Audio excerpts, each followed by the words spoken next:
ஒரு ஊர்ல ஒரு பெரிய செல்வந்தர் இருந்தாரு.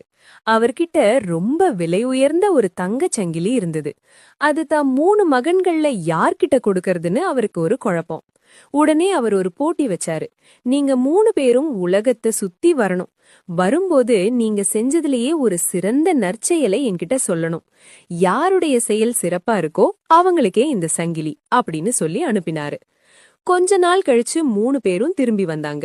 முதல் மகன் சொன்னா, அப்பா, வழியில ஒருத்தர் பணப்பைய தொலைச்சிட்டு அழுதாரு. நான் அத அப்படியே அவர்கிட்ட ஒப்படைச்சேன் அப்படின்னு. அதுக்கு தந்தை, இது நேர்மை மகனே, ரொம்ப நல்லது அப்படின்னு சொன்னாரு.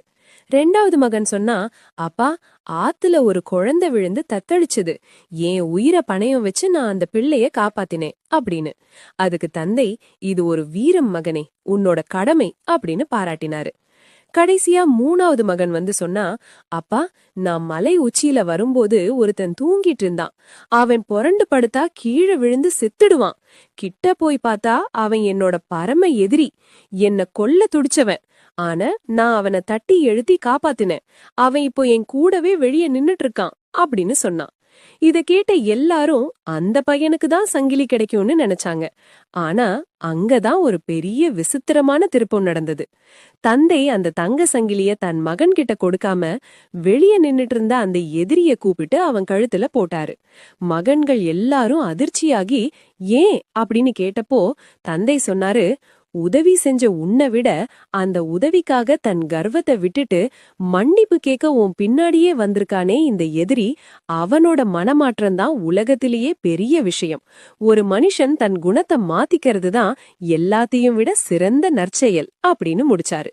அந்த சங்கிலி ஒரு பாவிய நல்லவனா மாத்த Download ShareChat. தலைவர் வெண்டிக்காய் ஒழுங்கா கேளுங்க தோழர்களே. நம்மள சாப்பிட்டாங்க, ஆனா நம்ம பையனை யாரும் மதிக்கல. ஆமா ஆமா. ஆனா இப்போ நாமே நம்ம கதைய சொல்கிறோம். வாழ்க. நான் தான் கத்தரிக்காய். எண்ணெயில போட்டு வதக்குறாங்க. அப்புறம் எண்ணெயே குற்றவாளி ஆக்குறாங்க. நான் தான் பீர்க்கங்கா. நான் லைட்டா இருந்தா ருசி இல்லைன்னு சொல்றாங்க. ருசிக்கு என் கூட முட்டைய போட்டு கிண்டுங்க, ருசிய அள்ளி தருவேன். நான் தான் முருங்கக்காய் பேசுறேன். என்னைய சாம்பார் வச்சா மட்டும்தான் என்ன தேடுறாங்க. டேய் போட்டோகிராஃபர், என்னைய முருங்கக்காய் மாதிரி போட்டோ எடுக்காம வெண்டைக்காய் பீர்க்கங்காய் மாதிரி போட்டோ எடுத்து வச்சிருக்க. அவங்க நம்புவாங்க, கவலைப்படாதே. எப்படிடா ஜனங்க நம்பப்படாதே? நான் தான் வெண்டைக்காய்.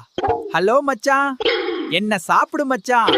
ஓ, எக்ஸாம்க்கு ஞாபக சக்தி தருவேன். டேய், சாம்பார்ல கத்திரிக்காய் போட்டா தாண்டா நல்லா இருக்கும். உனக்கு உடம்பு அரிச்சா நீ அதை சாப்பிடாத. பின்ன சாப்பிட்டுட்டு என்னைய திட்டாத. கத்தரிக்காய் அழுகுற அழுத்துறாங்க. Download ShareChat.